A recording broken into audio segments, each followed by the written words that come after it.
Hello friends, నేను డ్యూటీకి వెళ్తా ఉంటే ఒక బాబాయ్ అయితే డ్రోన్‌తో పొలానికి స్ప్రేయింగ్ చేపిస్తా ఉన్నాడు మందు. ఏ మందు స్ప్రే చేస్తున్నావు బాబాయ్ అని అడిగితే మన బీఏఎస్ఎఫ్ కంపెనీ వాళ్ళది పాలిరామ్ స్ప్రే చేపిస్తున్నాడంట. ఎకరానికి వచ్చేసరికి డ్రోన్ వాళ్ళైతే 400 తీసుకుంటున్నారు. నేను వాళ్ళతో మాట్లాడటం జరిగింది. వాళ్ళైతే స్ప్రేయింగ్ అంతా బాగుంటుందన్న, ఎక్కడైనా కానీ కొడతాము అని చెప్పారు. ఇప్పుడిప్పుడే డ్రోన్స్ అయితే అందరు రైతులు కూడా అలవాటు పడతా ఉన్నారు ఫ్రెండ్స్. ఈ సీజన్లో అయితే ఆల్మోస్ట్ రైతులందరూ కూడా అలవాటు పడ్డారు డ్రోన్స్తో స్ప్రేయింగ్ చేయించుకోవటం. రాబోయే భవిష్యత్తులో మటుకు డ్రోన్ తోటి మందు చల్లే విధానం కూడా ఉంది. అది కూడా వస్తుంది. అది కూడా రైతులు అలవాటు పడతారు. ఫస్ట్‌లో డ్రోన్‌ని చెప్తే సరిగ్గా పడదు అది ఇది అనుకున్నారు. కానీ ఇప్పుడు రైతులు ప్రతి ఒక్కరు కూడా మొత్తం డ్రోన్‌తోనే స్ప్రేయింగ్ చేపిస్తున్నారు. మంచి స్ప్రేయింగ్ ఫ్రెండ్స్ డ్రోన్‌తో చేపించుకోవడం వల్ల.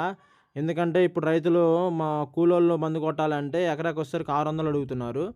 అదే డ్రోన్‌తో అయితే 400తో అయిపోతుంది. సింపుల్‌గా డ్రోన్‌తో స్ప్రేయింగ్ చేపించుకోవడం వల్ల పొలం అంతా కూడా కలుస్తుంది. కరెక్ట్‌గా మూవ్‌లో పడుతుందనమాట.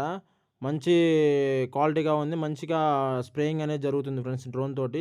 ప్రతి ఒక్క రైతు కూడా అలవాటు పడతా ఉన్నాడు. భవిష్యత్తులో డ్రోన్‌తో స్ప్రేయింగ్ చేయించుకోండి. డ్రోన్‌తో స్ప్రేయింగ్ చేయించుకుంటే ఎకరాకి ₹400తో అయిపోతుంది. అదే మనము కూలీలతో చేపించుకుంటే ఎకరాకి వచ్చేసరికి 600 మందు స్ప్రేయింగ్ చేస్తే, మందు బస్తా చల్లితే మందు మోసి చల్లితే బస్తాకొచ్చి ₹250 తీసుకుంటున్నారు.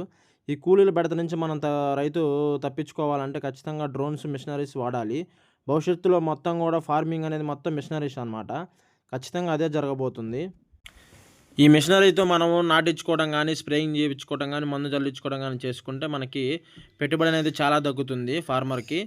ఈ విధంగా చేయటం వల్ల రాబోయే రోజుల్లో కూలీల బెడద నుంచి మనకి మేలు జరుగుతుంది కాబట్టి ఎకరాకి పెట్టుబడి కూడా తగ్గుతుంది. అప్పుడు రైతు లాభాల బాట పడతాడు.